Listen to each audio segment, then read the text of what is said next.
Hello students.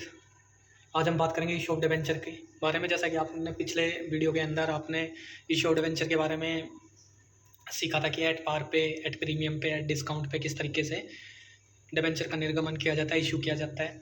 अब हम बात करेंगे कंसीडर अदर देन कैश, यानी कि अगर हमारे पास पैसे नहीं है और हमें अन्य किसी चीज़ों के बदले अगर ऋण पत्र मिल रहे हैं तो किस तरीके से हमें इशू किए जाएंगे। देखो, जब कई बार कोई कंपनी संपत्ति क्रय करती है या कोई व्यवसाय क्रय करती है तो उसके बदले में रोकड़ के स्थान पर ऋण पत्र निर्गमन कर देती है। इन ऋण पत्रों का निर्गमन सम मूल्य पर, प्रीमियम पर, कटौती पर किया जाता है। बिल्कुल वही सिंपल वाली बात है कि हम किसी को पैसे न देकर कोई वस्तु के बदले में कुछ क्रय कर दे तो बस वही वाली बात है। ठीक है कि कुछ संपत्ति होगी, उनके बदले में डिबेंचर इशू कर देते हैं। तो इसके लिए कुछ एंट्री है। तो सबसे पहले आप एंट्री देख के फिर बात करेंगे। देखेंगे संपत्ति खरीदने पर, मान लीजिए अगर हमने कोई मतलब कि कोई संपत्ति खरीद रहे हैं और उसके ऊपर डिबेंचर जाएगा तो assets account debit to vendor account, यानी कि एसेट्स अकाउंट को हम डेबिट करेंगे और वेंडर के अकाउंट के खाते में कर देंगे। ठीक है, इसके बाद है वेंडर को समूल्य पर, मतलब कि जितनी की संपत्ति है उतने पे वेंडर को डिबेंचर देंगे तो क्या होगा, vendor account debit to debenture. ठीक है, इसके बाद दूसरा, विक्रेता को प्रीमियम पर निर्गमन करने पर तो वेंडर अकाउंट तो डेबिट रहेगा, इसमें टू डिबेंचर अकाउंट आ जाएगा। और प्रीमियम पर दे रहे हैं तो प्रीमियम पर दे रहे हैं तो ज़्यादा का जाएगा तो ये हमारा सिक्योरिटी प्रीमियम रिजर्व आ जाएगा। ठीक है, इसी के साथ अगर हम कटौती पे देंगे तो vendor account debit, discount account debit to debenture account, क्योंकि कम हो रहा है। तो आइए देखते हैं क्वेश्चन इलस्ट्रेशन देखते हैं 9 नंबर कि एक कंपनी ने दूसरी कंपनी से 99,000 की पुस्तक मूल्य की संपत्तियां क्रय की। ठीक है जी, यह सहमति हुई कि 100 रुपये वाले 11% ऋण पत्रों के निर्गमन पर क्रय मूल्य का भुगतान किया जाएगा। मान लीजिए एक बार तो एट पार पे कर दिया गया, 10% डिस्काउंट पे कर दिया गया और 10% प्रीमियम पे। बिल्कुल इजी सी एंट्री। सबसे पहले सन्ड्री एसेट्स अकाउंट डेबिट कितने की है, 99,000 की, 99,000 टू वेंडर अकाउंट। ठीक है, इसको क्या करेंगे, इशू कर देंगे। अब इशू करेंगे तो क्या आएगा, अब वेंडर पहले टू में था, अब वेंडर हमारा डेबिट हो जाएगा। Vendor account debit to 99,000 to 11% debenture account 99,000। ठीक है, अब बात करेंगे, ये हमारी एट पार की एंट्री होगी, जितने पे थे उतने रुपए के हमने कर दिए। इसके बाद हमारी बात आती है डिबेंचर की, इशू ऑफ डिबेंचर। तो देखेंगे वेंडर अकाउंट डेबिट 99,000 और कितना परसेंट पे, 10%। तो 10% 99 का कितना हो गया, 10% निकालो। 10% कितने हो गए, देखो इसमें दे रखा है issue of 1100 debenture of each 10% discount. कैसे फॉलो किया ये हमने, 99/90 1100 डिबेंचर आ गए। अब आप बोलोगे सर ये 1100 डिबेंचर कहाँ से आए, तो मैं आपको समझाता हूँ इसके अंदर कि ये 1100 डिबेंचर कहाँ से आए। तो जैसा कि आपको पता ही है कि भाई वो 99,000 के डिबेंचर से 10% डिस्काउंट दे दिया तो 100 में से 10 गए तो 90, तो 99,000 को 90 से डिवाइड करेंगे तो 1100 डिबेंचर आ गए। ठीक है, बस सीधा सीधा 1100 डिबेंचर 1,10,000 हो गए, 1,00,000 तो डिबेंचर अकाउंट में डाल देंगे। इसी तरह हमारा क्या है कि हमारा ये था कि उस पर प्रीमियम पे तो वेंडर अकाउंट डेबिट 99,000 तो डिस्काउंट आ जाए कितने, 90,000 आ गए और सिक्योरिटी रिजर्व के 9,000 आ गए। अब आप बोलोगे सर ये कहाँ से आए, तो देखो भाई 99,000 है सीधे, इनको 110 से डिवाइड कर दो, 110 से करेंगे तो 9, 11 नहीं 99। ठीक है, 9,000, ये हमारे सीधे 9,000 आ गए, तो ये सीधे डल जाएंगे। ठीक है, मेरे पास अभी बोर्ड वगैरह तो है नहीं जो मैं आपको अच्छे से समझाऊं यार सामने आके, बस मैं आपको बता ही सकता हूँ यहाँ से कि किस तरीके से करना है। तो ठीक है, इसके बाद आप है ना आपके बेसिक्स क्लियर कर रहा हूँ मैं, फिर उसके बाद आप सवाल करोगे ना तो ऑटोमेटिक आपको सवाल करने में मजे आएंगे, चाहे आप किसी भी सर से या स्कूल में कहीं भी पढ़ लेना। तो अब देखेंगे बाद में सहायक प्रतिभूतियों के रूप में ऋण पत्रों का निर्गमन, कोलेटरल सिक्योरिटी। इसमें से एक क्वेश्चन बन जाता है 2 नंबर का, 3 नंबर का, ये वेरी वेरी इंपॉर्टेंट है, इसको थोड़ा अच्छे से करना। देखो कई बार जब कंपनी बैंक से अथवा किसी अन्य पक्षकार से ऋण लेती है तो ऋण की प्रतिभूतियों के रूप में मूल प्रतिभूति के अतिरिक्त ऋण पत्रों को भी सहायक प्रतिभूति के रूप में दे देती है। देखो कहीं से ऋण ले लिया, ऋण प्रतिभूति के रूप में मूल प्रतिभूति के अतिरिक्त ऋण पत्रों को भी सहायक प्रतिभूति में दे देती है, यानी कि ऋण पत्रों को भी हम दे देती है वो। ठीक है, तो बैंक व अन्य पक्षकार जिन्हें ऋण पत्र सहायक प्रतिभूतियों के रूप में दिए गए हैं, इन ऋण पत्रों पर ब्याज के अधिकारी नहीं है। यानी कि जो भी हमारे मतलब कि अधिकारी हैं जिन्हें हम क्या करते हैं, उनको सहायक के रूप में ऋण पत्र दे देते हैं। सहायक के रूप में जैसे मान लीजिए क्या होता है कि कई बार आप किसी को हम इशू करते हैं डिबेंचर तो हमें उसे वापस पे करना पड़ता है, तो हम वापस पे करते हैं तो क्या हुआ कि हमने क्या किया, उनको पैसे ना दे के अपने डिबेंचर और डिबेंचर दे दिए। तो जो हम ये सहायक प्रतिभूति के रूप में दे रहे हैं ना बैंक या अन्य पक्षकार को, तो इनके ऊपर है ना जो ये सहायक प्रतिभूति के रूप में दी, इनके ऊपर हम है ना इंटरेस्ट नहीं देंगे। ठीक है, आई बात समझ में।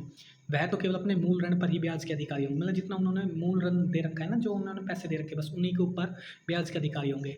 ब्याज अथवा मूलधन के भुगतान में त्रुटि की दशा में ऋणदाता अपना संपूर्ण ऋण व ब्याज पहले तो मूल प्रतिभूति से वसूल करता है और शेष ऋण के लिए कंपनी का ऋण पत्रधारी बन जाता है। यानी कि क्या कह रहा है कि ब्याज और मूलधन की त्रुटि की दशा में संपूर्ण पहले तो ऋण और ब्याज भुगतान वसूल करेगा प्रतिभूति से, जितनी भी मतलब कि उनकी प्रतिभूति एसेट्स है या कुछ भी चीज़ है। उसके बाद जो शेष बच जाता है उसके बाद वो कंपनी का ऋणधारी बन जाता है, ऋण पत्रधारी। यदि कंपनी ऋण या ब्याज का भुगतान कर देती है तो इन ऋण पत्रों को वापस ले सकती है। बिल्कुल, अगर उसने पेमेंट कर दी तो पूरे के पूरे डिबेंचर वापस ले लेगी। इसकी दो विधियां हैं, मतलब कि दो विधियां हैं जो ये करती है। देखो, प्रथम विधि में ऋण पत्रों को द्वितीय प्रतिभूति के रूप में देने की कोई प्रविष्टि नहीं बनाई जाती। बिल्कुल, अगर हमने कोई डिबेंचर इशू कर रखे हैं, ठीक है, तो हम उनको पेमेंट नहीं कर रहे, लेकिन साथ साथ में हमने क्या किया कि द्वितीय प्रतिभूति के रूप में मतलब कि कुछ दे दिया उनको, तो इसकी कोई एंट्री नहीं होगी। क्योंकि इस विधि में कंपनी ये मानती है कि वास्तव में ऋण पत्रों का निर्गमन नहीं किया गया है, इन्हें केवल जमानत के रूप में दिया गया है। इस विधि में केवल ऋण पत्र लेने की प्रविष्टि बनाई जाती है यदि बैंक से ऋण लिया गया है तो। यानी कि वो ऐसे कह रही है कि उनको दोबारा इशू नहीं किया गया है, वो तो बस एक सिक्योरिटी के रूप में दिया गया है, ठीक है। इस विधि में ऋण लेने की प्रविष्टि बनाई जाती है। बैंक से अगर ऋण लिया गया है तो वो लिया जाएगा, तो कैसे बनेगा, bank account debit to bank loan account, ठीक है। अब देखेंगे इस विधि में चिट्ठे के यानी कि बैलेंस शीट में लाइबिलिटी साइड में पक्ष में बैंक ऋण के नीचे नोट के रूप में लिख दिया जाता है कि ऋण के लिए कंपनी की सहायक प्रतिभूति के रूप में ऋण पत्र दे रखे हैं, ठीक है, आया समझ में। लेकिन सेकेंडरी सिक्योरिटी के रूप में ऋण पत्र दिए गए हैं इनको, और इनको ब्याज लेने का हकदार नहीं है। तो दूसरी विधि में कंपनी ऋण लेने की पुष्टि भी करती है, साथ ही ऋण पत्रों को सहायक प्रति के रूप में भी निर्गमन करती है। अगर मान लो ऐसा है तो क्या होगा, bank account debit to bank loan account credit हो गया, और इनकी सहायक प्रतिभूति इनकी एंट्री होगी तो क्या, debenture suspense account debit to debenture. यानी कि डेबेंचर सस्पेंस अकाउंट को चिट्ठे के समता व दायित्व पक्ष में डेबेंचर अकाउंट में से घटाकर दिखाया जाता है। वेरी वेरी इंपॉर्टेंट पार्ट है कि अगर हम की इनकी एंट्री करेंगे तो सस्पेंड अकाउंट को डिबेंचर अकाउंट में से घटाकर दिखाएंगे। जब कंपनी को उपयुक्त ऋण वापस कर देगी तो दोनों प्रविष्टियाँ उलट दी जाएगी। यानी कि जब क्या होगा, कंपनी ऋणधारी को पैसे वापस कर देगी तो इनको वापस कर देंगे एंट्री को। आइए देखते हैं, इस क्वेश्चन से समझेंगे जब क्लियर होगा सारी बात।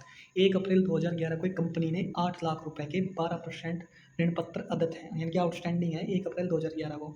तो वर्ष के दौरान कंपनी ने स्टेट बैंक ऑफ इंडिया से 2 लाख रुपए का ऋण ले लिया, ठीक है जी।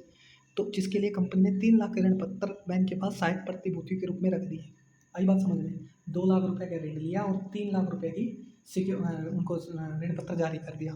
तो जर्नल प्रविष्टि बनवाइए कि 31 मार्च 2012 को चिट्ठी के अंदर क्या दिखाया जाएगा। अब देखो फर्स्ट मेथड, सबसे पहले तो हम जो ज़्यादा लोन लिया है तो क्या आएगा, bank account debit 2 lakh to bank loan account credit 2 lakh रुपए।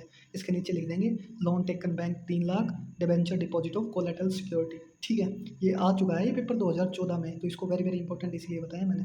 आप देखेंगे बैलेंस शीट में मैंने बताया था, ये लाइबिलिटी साइड में जाएगा डिबेंचर में। देखो लॉन्ग टर्म बोरो तो इसके अंदर क्या है, equity and liability not current liability. तो करंट ईयर में 10 लाख हो गए और 8 लाख हमारे पहले थे, ठीक है, इनको बंद कर देंगे। इसके बाद होगा नोट अकाउंट लॉन्ग टर्म बोरो 12% डिबेंचर एडिशन 3 लाख रुपए have been issued collateral security. देखो जो मैंने बताया था बिल्कुल क्लियर कि डिबेंचर में से वहाँ पे दिखाएंगे इसको, ठीक है। तो 3 लाख रुपए, तो 2 लाख हमारे 8 लाख हमारे थे, 2 लाख हमने बैंक से लोन लिया है तो हमारे हो गए 10 लाख, और कोलेटरल सिक्योरिटी डिबेंचर हो गए 3 लाख रुपए। अब करेंगे सेकंड मेथड। सेकंड मेथड का सेम पहली एंट्री तो वही रहेगी, bank account debit to bank loan account credit. इसके बाद है दूसरी entry bank suspense account 3 lakh रुपए टू 12% 3 लाख रुपए कोलेटरल सिक्योरिटी के लोन ऑफ 2 लाख रुपए। तो अब हमारी पहली बैलेंस शीट, ये ओपनिंग बैलेंस शीट ऐसे ही है, वो क्लोजिंग बैलेंस शीट में देखेंगे 8,10,000।